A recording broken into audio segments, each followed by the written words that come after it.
Olá, 28 de maio de 2019, as principais notícias desta terça-feira você confere aqui na TV Difusora. Caso Ivanildo Paiva, julgamento é marcado para hoje na região Tocantina.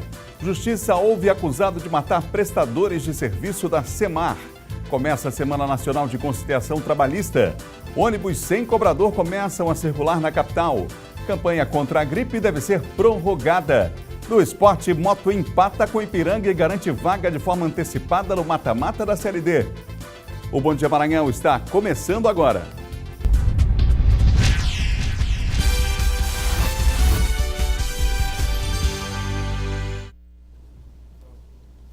Estamos começando o Bom Dia Maranhão, um ótimo dia para você que nos acompanha em todo o estado aqui pela TV Difusora. Vamos juntos aqui, reunindo toda a equipe de jornalismo da TV Difusora para levar o melhor da informação para você que nos acompanha e nos dá o prestígio da audiência na capital e também no interior do estado. Um abraço aos amigos que estão começando o trabalho aí na Rua Grande, acompanhando a nossa programação. Os amigos nas feiras da cidade também começam a trabalhar desde cedo, já na madrugada, preparando tudo, né? Obrigado por acompanhar a programação da TV Difusora.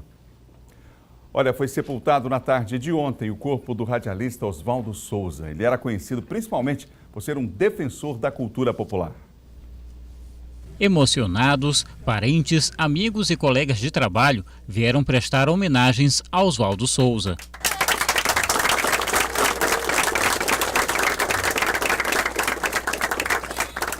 O radialista tinha 56 anos. Morreu na noite do último domingo no Hospital do Câncer, em São Luís. Ele não resistiu às complicações causadas por um câncer de garganta, contra o qual lutava desde 2016. O mandou legal, como era chamado, foi apresentador de TV, mas também era reconhecido pela ligação com a cultura do estado, em especial o Bumba Meu Boi, uma de suas grandes paixões. Amigos e representantes de grupos culturais lamentaram a morte do comunicador. Oswaldo teve um papel muito forte na cultura, que ele lutava pela cultura, ele brigava pela cultura, ele é um incentivador, é uma perca irreparável para a cultura do nosso estado. Um momento de pesar muito grande para todos nós que convivemos com ele com longas datas e ficou a lacuna, né, em aberto, mas Papai do Céu certamente vai nos dar a condição de nos confortar, né, e ampará-lo no outro plano, certamente, com muito merecimento. Perder um amigo, perder um pai, perder um cara que luta pela cultura, o Bumba Meu Boi em si, na comunidade do Bumba Meu Boi, deslacerar o coração. Tristeza grande, mas Deus sabe o que faz e lá de cima ele vai estar iluminando com certeza o nosso Bumba Boi como uma nova estrela.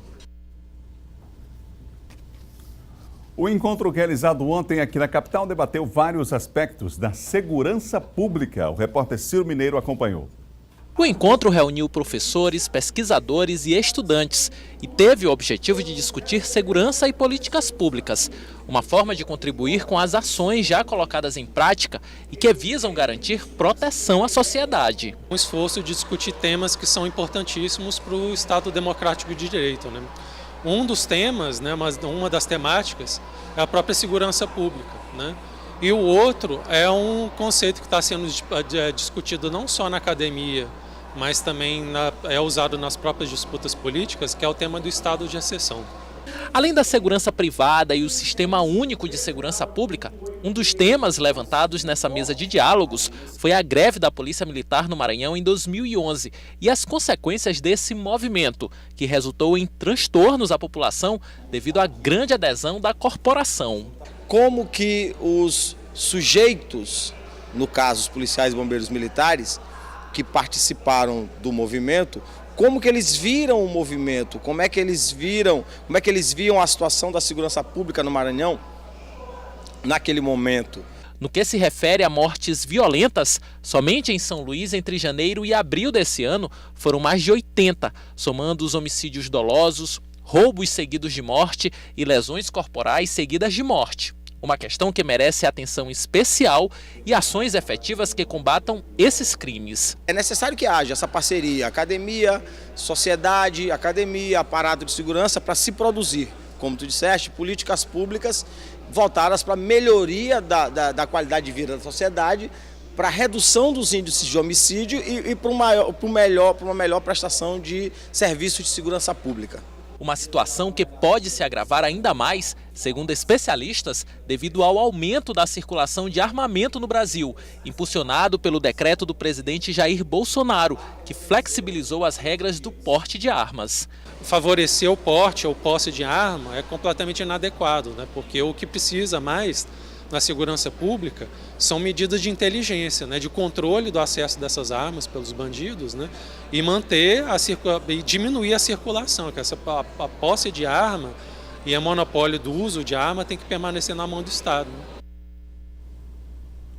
Vale lembrar que um dos principais argumentos de quem defende a flexibilização do comércio de armas é de que qualquer cidadão tem o direito à legítima defesa.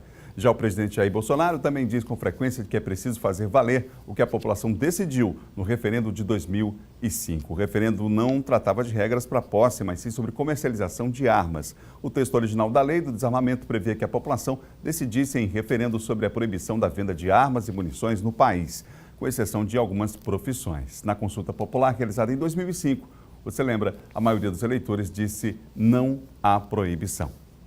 Você ligado aqui no Bom Dia Maranhão em todo o estado, está prevista para hoje a audiência de instrução que deve ouvir o acusado de matar prestadores de serviços da Semar na Grande Ilha, um caso que teve grande repercussão. O Eduardo Ercília está conosco aqui, tem outras informações sobre essa audiência. Bom dia, Eduardo. Pois é, Adalberto, muito bom dia a você, bom dia a todos que acompanham o Bom Dia Maranhão, que foi um crime de grande repercussão, muita repercussão, lamentável, envolvendo aí um duplo homicídio que aconteceu no Sítio Natureza, residencial Sítio Natureza, área do município de Pasto do Lumiar, aqui na Grande Ilha. Esse crime que aconteceu no dia 15 de janeiro, foi praticado aí por um suspeito que já se encontra preso aí, Pablo Martins. Na verdade, ele já confessou o crime à polícia. Foram mortos aí na oportunidade 2 pessoas. Eles eram funcionários de uma empresa prestadora de serviço, a Semar, que é a Companhia Energética do Maranhão. Foram mortos a tiros João Vitor Melo e Francivaldo Carvalho da Silva. Esse crime que aconteceu no dia 15 de janeiro deste ano. A sessão será presidida pelo juiz da 2ª Vara Criminal de Pasto do Lumiar, Roberto de Paula. O Pablo Martins, que também é conhecido como de menor, tem 18 anos de idade, ele já se encontra preso desde o dia 22 de janeiro. Logo depois do crime, o crime aconteceu no dia 15, no dia 22, ele foi preso, se encontra preso no complexo penitenciário complexo penitenciário São Luís, em Pedrinhas, aqui na capital. E em depoimento na Superintendência de Homicídio e Proteção à Pessoa, que investiga o caso, ele disse que decidiu cometer o crime por estar com raiva devido às vítimas terem cortado a energia elétrica da casa onde o seu filho estava dormindo no Sítio Natureza. Ele confessou também que o irmão dele, um adolescente de 16 anos de idade, participou do crime. O adolescente de 16 anos também foi apreendido, se encontra apreendido por ter cometido esse crime. Inclusive, o adolescente de 16 anos, irmão do Pablo Martins, também atirou contra as vítimas. É a audiência de instrução. Nessa audiência, que será realizada na tarde de hoje, serão ouvidas aí as testemunhas de defesa, testemunha de acusação. Também deve se manifestar a defesa de Pablo Martins, também o Ministério Público. Só aí o juiz Roberto de Paula, titular da Vara Criminal lá de Pasto do Lumiar, da 2ª Vara Criminal de Pasto do Lumiar, vai decidir se Pablo Martins vai ser julgado e vai ser levado a júri popular ou não. Adalberto. Obrigado, Eduardo, pelas informações. Daqui a pouquinho, Eduardo Ercília volta aqui no Bom Dia Maranhão. É hora de falar de segurança agora com a participação de Silvan Alves.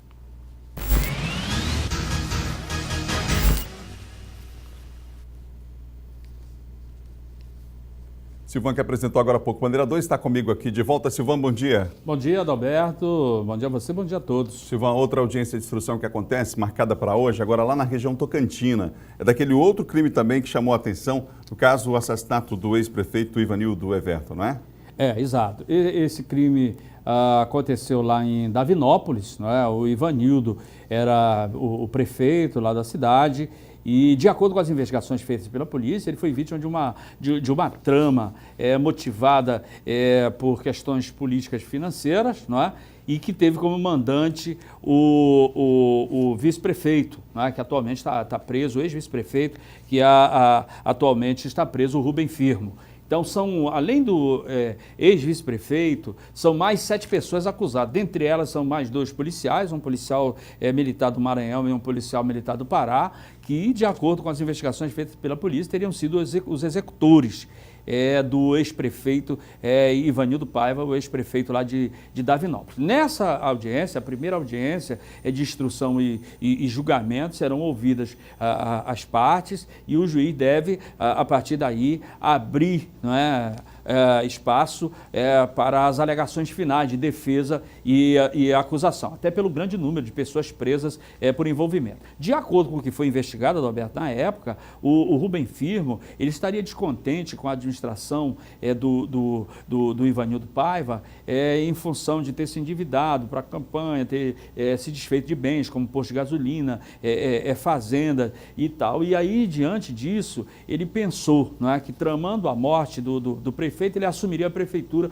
e superaria essa pendência financeira, não é? A dificuldade financeira, e conseguiria reaver os bens que ele estava se desfazendo. A polícia descobriu tudo, foi um trabalho muito bem feito pelo Departamento de Homicídio lá de Imperatriz, através do delegado Praxístenes e o delegado Jeffrey Furtado da SHPP, que foi com uma equipe daqui para lá também que deu apoio nessa investigação. Silvan, agora ontem foi pego um integrante de facção lá na Vila Embratel, Silvan?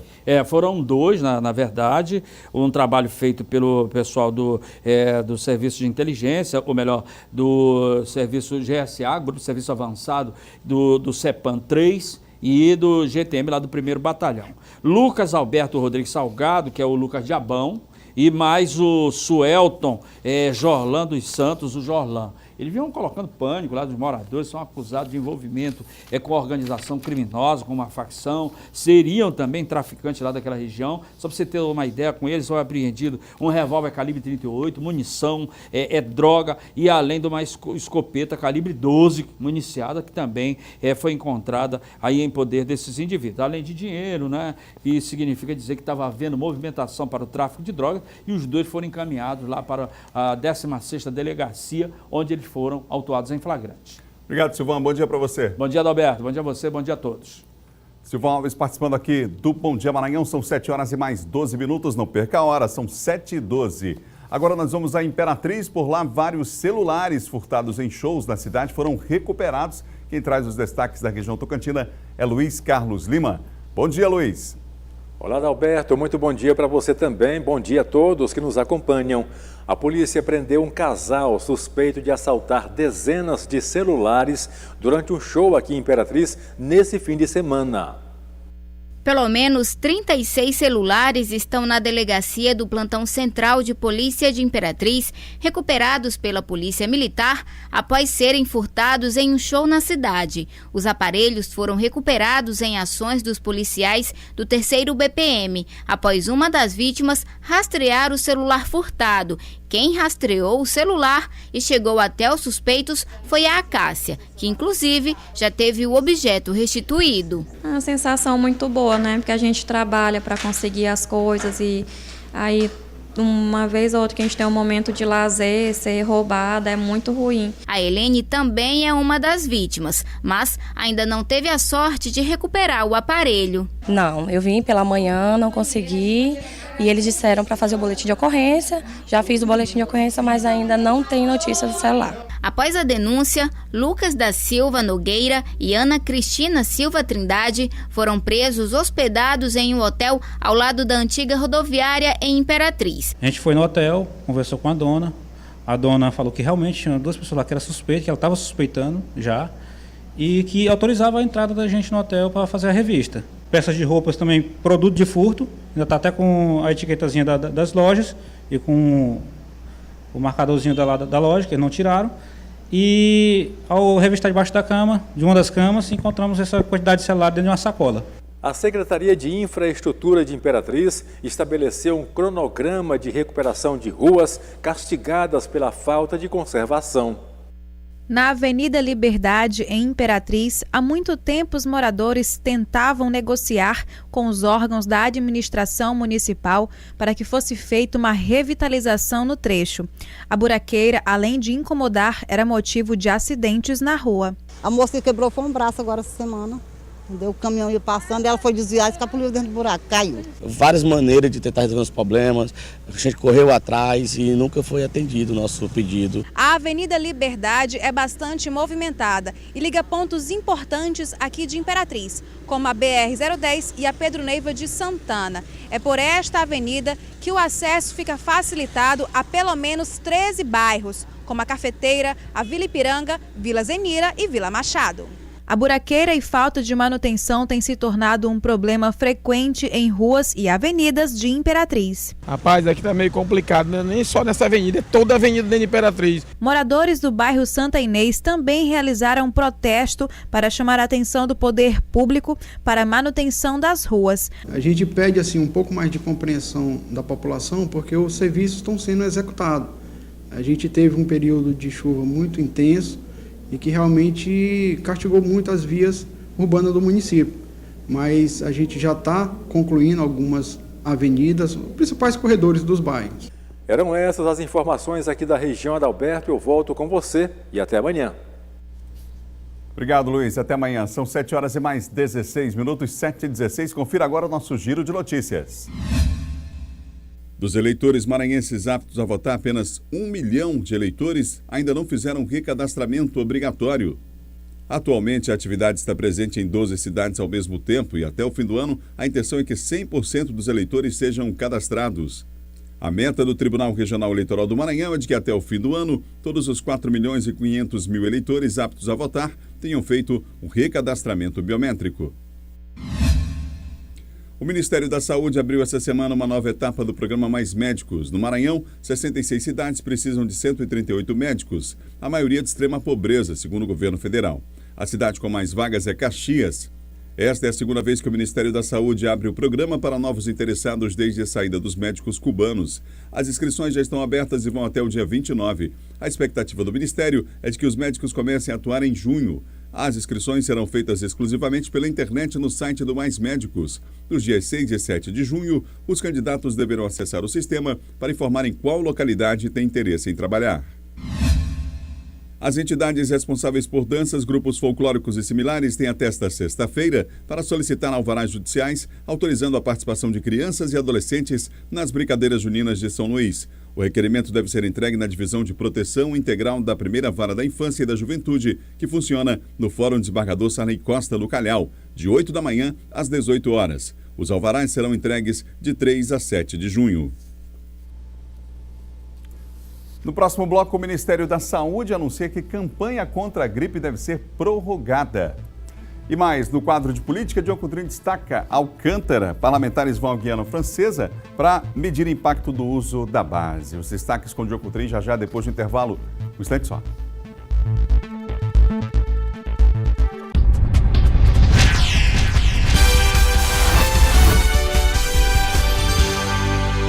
São 7 horas e mais 21 minutos. 7 horas e 21 minutos. Você ligado aqui no Bom Dia Maranhão, a campanha da vacinação contra a gripe, inicialmente prevista para se encerrar no próximo dia 31, vai ser prorrogada. Quem tem os detalhes é Eduardo Ereceira, que participa mais uma vez aqui do Bom Dia. Eduardo, já há alguma informação de até quando vai essa campanha? Pois é, Adalberto, o ministro ainda não confirmou até quando vai aí essa prorrogação da campanha da vacinação. Já há confirmação que será prorrogada, aí acabaria no dia 31 deste mês, mas será prorrogada justamente por conta dos estados ainda estarem aí, dependendo que as pessoas vacinem contra a gripe. O número já está bem abaixo aí da meta que foi estabelecida pelo Ministério da Saúde, que é de pelo menos 90% aí do público-alvo. Até ontem, até esta segunda-feira, apenas 42.500.000 pessoas aproximadamente haviam procurado aí os postos de vacinação para se vacinarem. E a meta é de 59.400.000 pessoas, quer dizer, aproximadamente 71%, ainda está bem abaixo dos 90%, aproximadamente 71% do público-alvo, e por conta disso a campanha será prorrogada. Aí há dois motivos aí estabelecidos pelo Ministério da Saúde, que foram aí colocados pelo Ministério da Saúde, que é a questão ainda da não conscientização das pessoas, que devem entender a importância de se imunizar,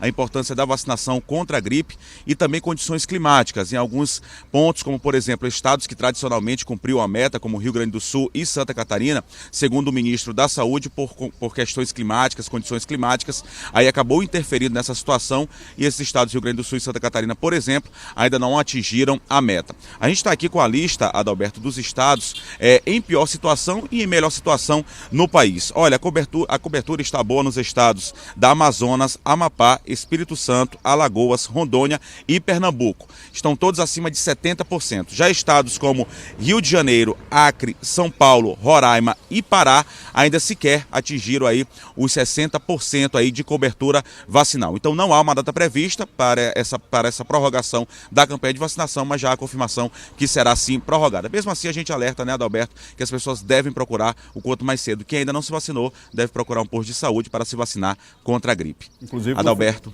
Inclusive no final de semana os shoppings estão abertos para isso, né? Uma boa oportunidade. Obrigado, Eduardo. O nosso Eduardo Ericeira participando aqui do Bom Dia. São 7h23. Postos foram montados, né, nos shoppings aqui da cidade no fim de semana para atender a população.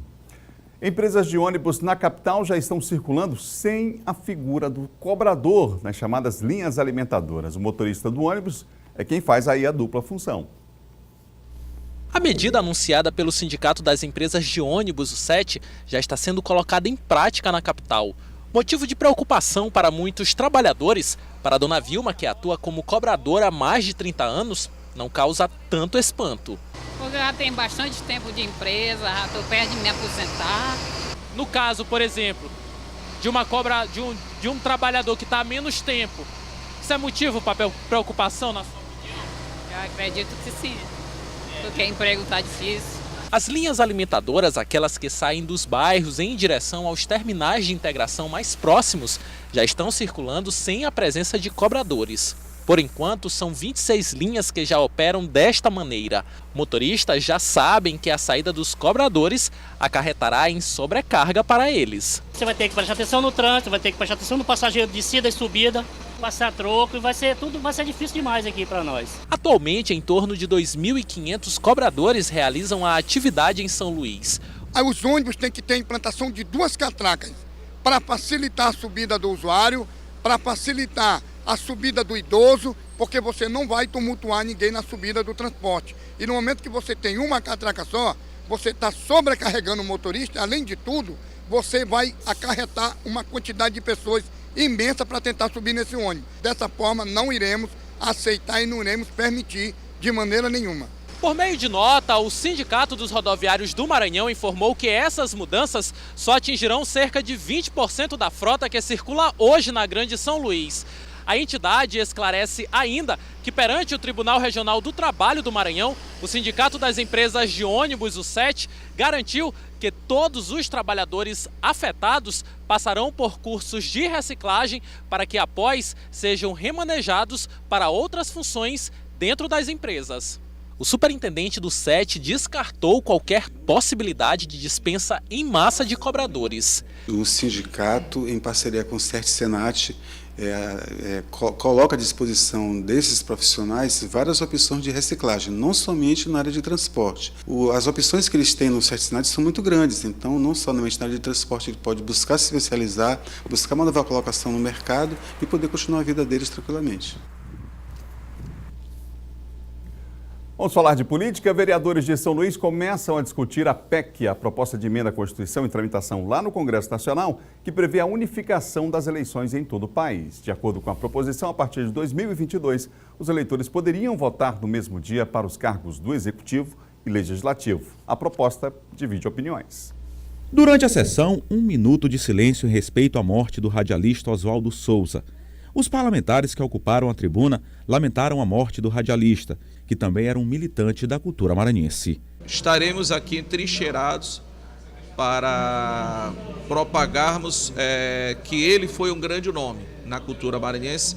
Era um cidadão espetacular e uma pessoa realmente preocupada, antenada, ombreada sempre com a nossa atividade artística cultural. Passou por uma temporada de recuperação, voltou. Você viu o tanto que ele era interessado pela cultura. Ele conseguiu se recuperar, né, voltou à convivência natural no mundo cultural, esteve em várias emissoras de TV, de rádio, divulgando a cultura, divulgando o trabalho dele. Então é uma perda, não tenha dúvida disso. Na pauta, a unificação da eleição para o ano de 2022. Neste caso, haveria um remanejamento do pleito. não ocorrendo em 2020. Vereadores dividem opiniões. Eu sou contra, realmente, porque o mandato foi de 4 anos, né? O povo elegeu, foi para 4 anos, e eu fui preparado para tirar 4 anos. Então, para mim, eu não sou a favor realmente de prorrogação de mandato. Eu sou a favor da unificação das eleições. Tendo uma coincidência geral no nosso país das eleições em 2022, o primeiro impacto que nós vamos ter logo é o do gasto principal de uma eleição, que aí gira em torno de R$1 bilhão. R$1 bilhão daria para se fazer várias creches, comprar muita ambulância, investir em saúde e educação. Em vez de você ter eleições de 2 em 2 anos, você vai ter eleição, prorrogaria até 2022 e a partir daí todos os mandatos seriam de 5 anos, né? Evitando até que o executivo seja reeleito. Por exemplo, o presidente não pode ser reeleito, o governador não pode ser reeleito e o prefeito não pode ser reeleito, certo? Ainda na sessão desta segunda-feira foi ressaltada a implantação da Procuradoria da Mulher aqui na Câmara Municipal de São Luís. A instalação será na próxima quinta-feira. Debates, discussão, informação. Eu tenho certeza que a Procuradoria da Mulher, aqui, que será implantada nesta casa, também sairá dessas estruturas físicas aqui, irá até onde a mulher vulnerável está e precisa da gente. É trabalhar a legitimidade dessa mulher. Participação aqui no Bom Dia, agora do nosso colunista de política, John Coutrinho. Bom dia, John. Bom dia, Adalberto. Bom dia a todos. Vamos começar falando sobre Alcântara. Os parlamentares vão até a Guiana Francesa medir os impactos do uso da base, vão ter como referência lá? É isso, Adalberto.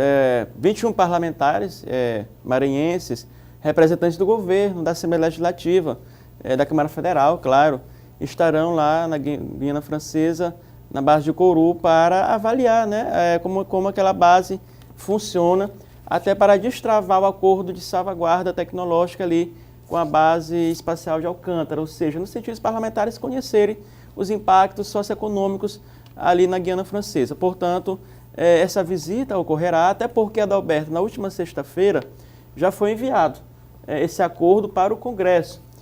Precisa ser votado no Congresso, precisa ser avaliado no Congresso, esse acordo de salvaguarda, que nada mais é do que o uso comercial da base de Alcântara e proteção das tecnologias dos países que farão uso dela. Portanto, essa visita ocorrerá no dia 3 e 4 de junho, Adalberto, desses parlamentares. A coordenação será do deputado federal maranhense Márcio Gerri e, claro, liderada também pelo ministro da Ciência e Tecnologia. Portanto, essa visita é muito importante, claro, diante do bojo dessa discussão do uso da base de Alcântara. O governo do estado já se mostrou favorável, muitas lideranças políticas já fizeram debate aqui no Maranhão, resta agora apenas analisar alguns pontos em relação a esse acordo. John, vamos falar do encontro do governador Flávio Dino com o ex-presidente Fernando Henrique Cardoso? Isso, Adalberto. O governador Flávio Dino já tinha feito na semana passada uma defesa do ex-presidente Fernando Henrique Cardoso. O Fernando Henrique Cardoso tinha se posicionado sobre determinado assunto e o governador concordou com ele. E o governador Flávio Dino ontem foi para São Paulo participar de uma palestra na PUC, junto com o Fernando Haddad, junto com o Celso Amorim, e aproveitou para visitar o ex-presidente Fernando Henrique Cardoso. Sempre importante lembrar que eles são de dois campos diferentes, o Fernando Henrique Cardoso do PSDB e o Flávio Dino do PCdoB. Ou seja, o que une eles, Adalberto, neste momento, apesar das divergências ideológicas, é a questão do posicionamento em relação ao governo Bolsonaro. Ou seja, os dois, eles são contra as medidas antipopulares, segundo eles, antidemocráticas, adotadas pelo governo Bolsonaro. Então, nesta causa em comum relacionada ao governo Bolsonaro, ao enfrentamento ao governo Bolsonaro, tanto o FHC quanto o governador Flávio Dino, eles têm opiniões semelhantes. Portanto, aí, essa união, sempre importante lembrar que o PSDB já apoiou o governador Flávio Dino, Adalberto, aqui no Maranhão, o Aécio Neves esteve aqui, foi referendado pelo Fernando Henrique Cardoso. Então, apesar de serem de campos políticos diferentes, antagônicos, mas neste momento o que está em debate é o país, é a política nacional. No Senado, você falou em opiniões divergentes em alguns aspectos, mas convergentes em outros. Lá no Senado, a oposição e o governo, eles querem o COAF com o Moro. Isso, o que acontece, Adalberto? MP da reforma administrativa enviada pelo presidente Bolsonaro à Câmara, agora está para votação hoje, terça-feira, no Senado.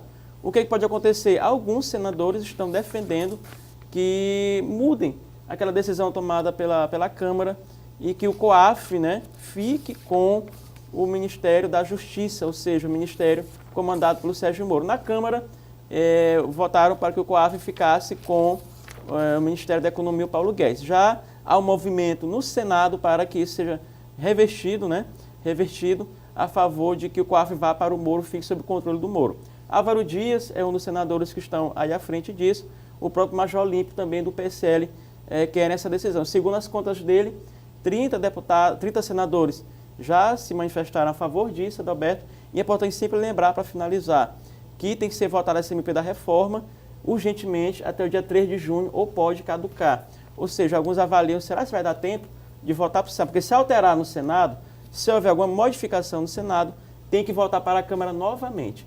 E resta saber se haverá tempo para isso até o dia 3 de junho. Só explicar para o pessoal o que é o COAF. É o controle de atividades financeiras, que controla, Adalberto, que investiga, que avalia operações financeiras relacionadas à lavagem de dinheiro. O cérebro da Lava Jato. Obrigado, John. Obrigado, Adalberto. Até amanhã. É o nosso Diogo Coutrinho participando aqui do Bom Dia Maranhão. No próximo bloco você vai ver imagens do jogo que deu ao Motoclube a classificação para o mata-mata da Série D com 2 rodadas de antecedência. E você vai ver também a beleza das indumentárias de um Bumba Meu Boi de orquestra, um dos mais tradicionais aqui do Maranhão, Boi de Morros. A gente volta já depois do intervalo.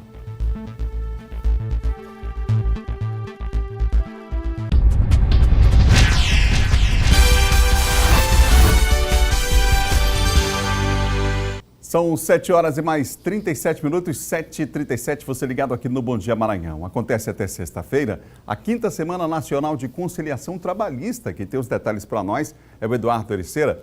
Eduardo está comigo aqui, dando informações sobre esse assunto. Já, probleminha com o Eduardo, daqui a pouquinho ele volta trazendo essas informações da Semana de Conciliação, que vai se estender até o final do mês. São vários processos aí. Você sabe que na Justiça Trabalhista, em geral, esses processos se acumulam, né? E nessa época do ano, então, a Justiça dá vazão, então, a esses processos de forma mais célere, de forma mais rápida. São 7 horas e 38 minutos. Vamos falar, então, de esporte agora aqui no Bom Dia.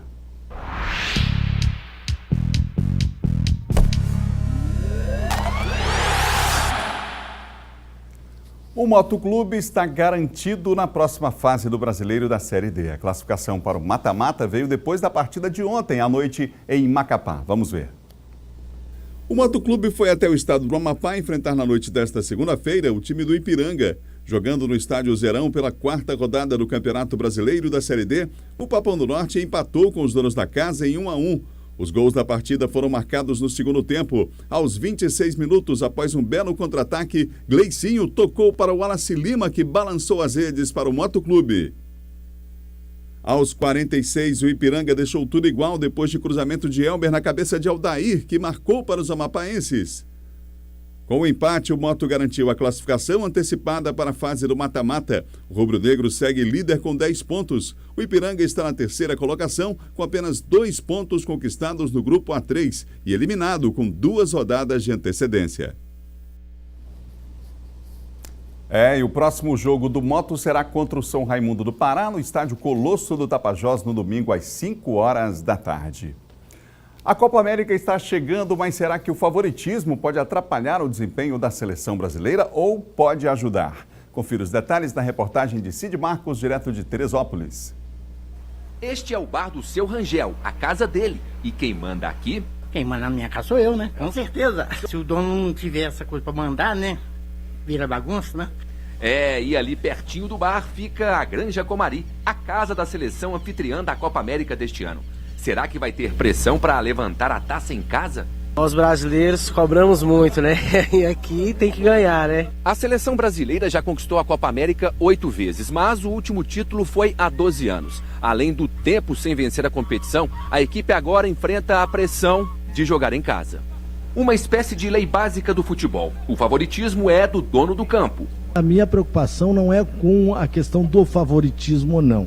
A minha preocupação é respeitar os adversários, conhecer os adversários e trabalhar em cima de estratégias para que a gente possa ser melhor que esse adversário. A questão do favoritismo a gente deixa para a torcida, para o torcedor buscar isso. Os jogadores sabem da responsabilidade, mas jogam com uma palavra: positividade. Acho que a expectativa é muito grande por conta de ser no Brasil também, então espero que a gente possa conseguir uma boa campanha e conquistar esse título na nossa casa.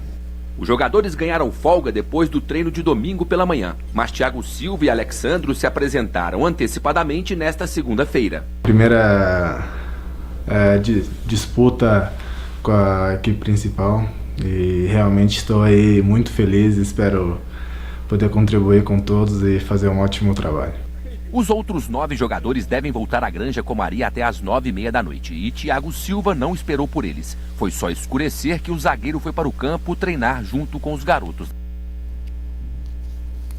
Boa sorte à seleção brasileira aí na Copa América. Acontece aqui no Brasil. O técnico Tite resolveu, inclusive, entregar a faixa de capitão da seleção ao lateral Daniel Alves. Assim, o Neymar não será mais o capitão da seleção, nem nos amistosos antes da estreia na Copa América contra Catar e Honduras. A agressão a um torcedor na final da Copa da França, que rendeu ao atacante uma suspensão, teria sido um dos motivos aí da decisão do Tite.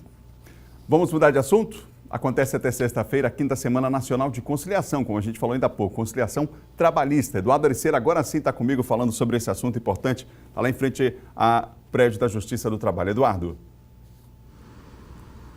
Pois é, Adalberto, um saldo altamente positivo na abertura. Ontem, segunda-feira, primeiro dia, 74 audiências que foram agendadas, designadas, todas foram realizadas aqui no estado do Maranhão, com 31 acordos homologados, o que rendeu aí nesse primeiro dia cerca de R$300 mil aí de valor que foi pago aos reclamantes resultantes dessas conciliações em 5 das 23 varas trabalhistas do estado. No primeiro lugar ficou a vara de Barra do Corda, teve um número maior em homologação, um valor de R$212 mil. Na sequência, as varas trabalhistas aqui da capital São Luís, a 4ª, a 7ª, a 1ª e também a 6ª, nessa ordem aí em relação à questão dos pagamentos, do que foi conquistado aí de valor. A 5ª Semana Nacional da Conciliação Trabalhista tem como slogan menos conflitos, mais soluções. Com a conciliação, o saldo é sempre positivo. O evento é promovido pelo Conselho Superior da Justiça do Trabalho, em parceria com os 24 tribunais do trabalho no país. De extrema importância, Adalberto, a própria Justiça fala nessa importância da conciliação, que é o meio mais célere para que se resolva alguma pendência judicial. Esses agendamentos ainda podem ser realizados, como você disse, Adalberto, vai até a próxima sexta-feira, dia 31 de maio, até o dia 31 deste mês. Esses agendamentos que podem ser feitos na própria vara trabalhista, onde estão acontecendo essas audiências, ou então por meio do site, por meio da internet. O site é o www.trt16, o número 16.jus.br, www.trt16.jus.br. Adalberto. Obrigado, Eduardo. Confira agora a previsão do tempo na capital e no interior do estado. Aqui em São Luís, sol e aumento de nuvens pela manhã, pancadas de chuva à tarde e à noite. A mínima aqui em São Luís, 25, a máxima 33 graus. Vamos para a Imperatriz, na região tocantina, sol com algumas nuvens, não chove por lá. A mínima 21, a máxima 35 graus. Caxias, na região dos Cocais, sol com algumas nuvens, não chove também em Caxias, essa é a previsão. Mínima hoje 22, a máxima 34 graus. Dá tempo de mais 3 cidades? Vamos lá. Com Balsas, começando então a primeira cidade, lá na região sul, a mínima de 21, a máxima de 34 graus. E em Balsas, sol com algumas nuvens. Não chove também em Balsas, essa é a previsão de hoje para a região. Bacabal hoje tem sol e aumento de nuvens pela manhã, pancadas de chuva à tarde e também pode chover no horário da noite. Olha a mínima em Bacabal, 23, a máxima 34 graus. Vamos para a Baixada? Pinheiro hoje com sol com algumas nuvens, chove rápido durante o dia e também à noite, essa é a previsão. A mínima em Pinheiro 25 graus, a máxima 33 graus. Previsão do tempo, parceria da Difusora com o Laboratório de Meteorologia da UEMA, o Núcleo Geoambiental, parceiro aqui do Sistema Difusora de Comunicação. Vamos ver agora como fica a tábua de marés. Primeira maré alta aconteceu na madrugada, está na tela para você, às 2h03 da madrugada com 4,6 metros.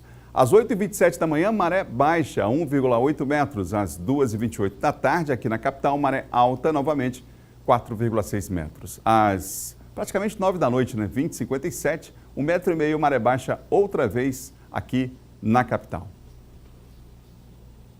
São 7 horas e mais 45 minutos. E atenção, a Polícia Civil do Maranhão participa hoje da Operação Cronos 2, que cumpre no estado mais de 20 mandados de prisão contra autores de homicídio e feminicídio. Com o apoio do Ministério da Justiça e Segurança Pública por meio da Secretaria de Operações Integradas, a operação é coordenada pelo Conselho Nacional de Chefes de Polícia Civil.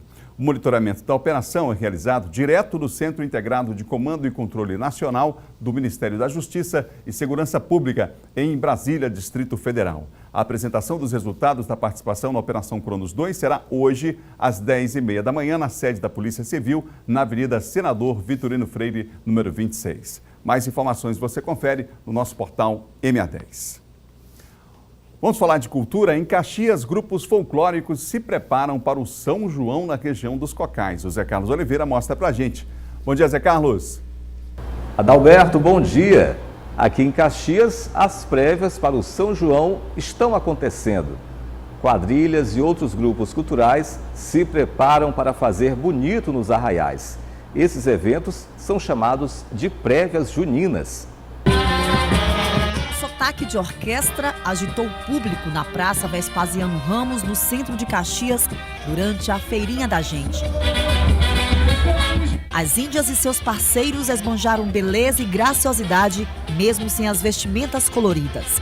Sem falar no tradicional boizinho, que sempre chama a atenção de todos, inclusive a criançada.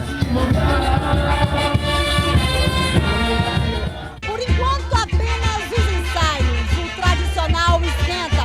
O mês de junho ainda nem começou, mas o ritmo forte do Bumba Meu Boi e outras representações culturais prometem trazer muita animação durante a temporada junina no município de Caxias. Nós já temos aí uma ideia de como será, né, nos dias de São João. É uma demonstração de que vai ser bem melhor ainda as apresentações do São João. E é nesse ritmo cultural que Caxias e seus grupos folclóricos se preparam para mais um festejo junino, uma das temporadas mais animadas na região.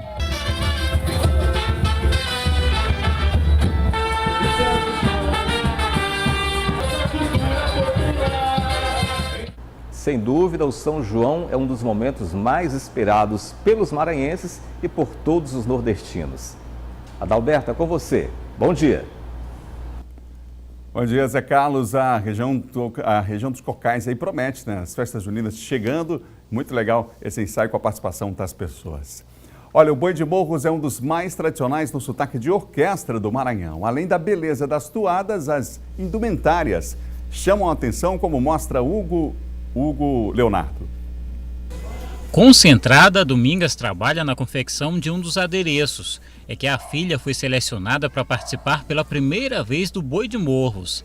Um orgulho só. É um sonho que ela sempre teve, né, de participar de Bumba Boi, ela gosta muito, né? E ela participou da seleção, foi aprovada. E eu tô aqui dando uma força para ela na indumentária. Sonho que já faz parte das vidas de Dávia e Ana Beatriz há 2 anos. E elas fazem questão de participar de todo o processo. Ver o resultado disso é sensação que fica até difícil de descrever. Fazer com que as pessoas olhem o nosso show me deixa muito feliz, porque as pessoas também a gente faz com que elas gostem da cultura. Quando a gente entra no palco, é uma energia tão grande que o público passa pra gente que é muito inexplicável. E é com a dedicação de integrantes como elas que o Boi de Morros encanta os espectadores há 42 anos. Dia e noite de atenção redobrada a cada detalhe dos elementos que compõem as indumentárias. Trabalho que não para até a estreia de mais uma temporada. Desde novembro a gente já trabalha, né? Compramos tudo já em novembro e aí iniciamos o ano trabalhando. E aí assim, os brincantes vêm para cá e todo mundo ajuda. A gente tem uma equipe muito grande em São Luís e uma outra parte Morros, né? Serão cerca de 150 brincantes. Todos os anos, o Boi de Morros traz uma temática de fé. Em 2019, o tema é Pois dele vivemos, nos movemos e existimos. Vamos arrancar do coração das pessoas alegria, vamos arrancar do rosto da pessoa sorrisos, porque o mais belo espetáculo do folclore brasileiro vai entrar em cena, né? Então, exatamente nessa energia de que nele nos movemos, somos e existimos, vamos levar a alegria, porque a alegria, ela para ser perfeita em Deus, ela deve estar. Muito legal, né? Expectativa grande para a apresentação dos Boi de Morros dos Arraiais em todo o estado do Maranhão. Nós mostramos ontem aqui no Bom Dia a beleza que está o centro histórico da cidade, né? A Geice Gomes foi por lá conferir de perto, inclusive, o que os turistas que já nos visitam nesse período do ano estão achando desse novo cartão postal da nossa cidade. Na festa tradicional do Nordeste, em qualquer lugar não faltam bandeirinhas, comidas gostosas e cultura. Mas tem coisas que só o São João do Maranhão tem, como, por exemplo, os sotaques de Bumba Meu Boi, personagens folclóricos como a Catirina, o Cazumbá e muitos outros que foram retratados nesse imenso mosaico no centro histórico. Os turistas adoraram. Eu acho muito lindo, faz viver um pouquinho a cidade, o céu, fica bem com os azulejos que tem nos edifícios. Thaís veio de Paris e não vai poder ficar até o São João, mas já planeja voltar só para conhecer a festa mais importante do estado. Sim, muito vontade de aproveitar as festas brasileiras, o Bumba Meu Boi também, eu gostaria, mas tem que voltar. A novidade virou febre nas redes sociais. Nas ruas Portugal e Djalma Dutra não tem quem passe sem tirar aquela selfie. A Flávia já vai postar. Com certeza, eu acho assim que leva a capital São Luís, né, para outra cidade, para que pessoas venham mais conhecer a nossa cultura maranhense. O mosaico de bandeirinhas veio como um despertador para lembrar todo mundo que o São João está chegando. A estratégia de divulgação da Secretaria de Estado da Cultura é mostrar a tradição, só que de um jeito inovador. Descobrimos, né, que existem artistas que fazem trabalhos magníficos com o mosaico de bandeirinhas, tanto horizontal como vertical. E aí fizemos uma licitação, né? As empresas também do Maranhão participaram dessa licitação e essa empresa vencedora, né, que realmente traz um trabalho diferenciado, lindo e que está todo mundo gostando, né? A prévia do calendário oficial começa dia 14 na Praça Nauro Machado. A partir do dia 1º de junho já estarmos com a cidade vestida para o São João e essa coisa de mostrar que aqui na Praia Grande é o grande centro histórico da ilha, onde as pessoas devem voltar para cá, vir para cá sempre, se apropriar, né, desse patrimônio tão lindo que é o nosso. Ariane não vê a hora das matracas finalmente começarem a soar. É a felicidade, a comida típica, isso aqui já vai fazendo aquela introdução ao São João, dá vontade da gente já querer ir para os arraiais, fazer as coisas. Eu gostei muito por isso, já dá aquela pretensão.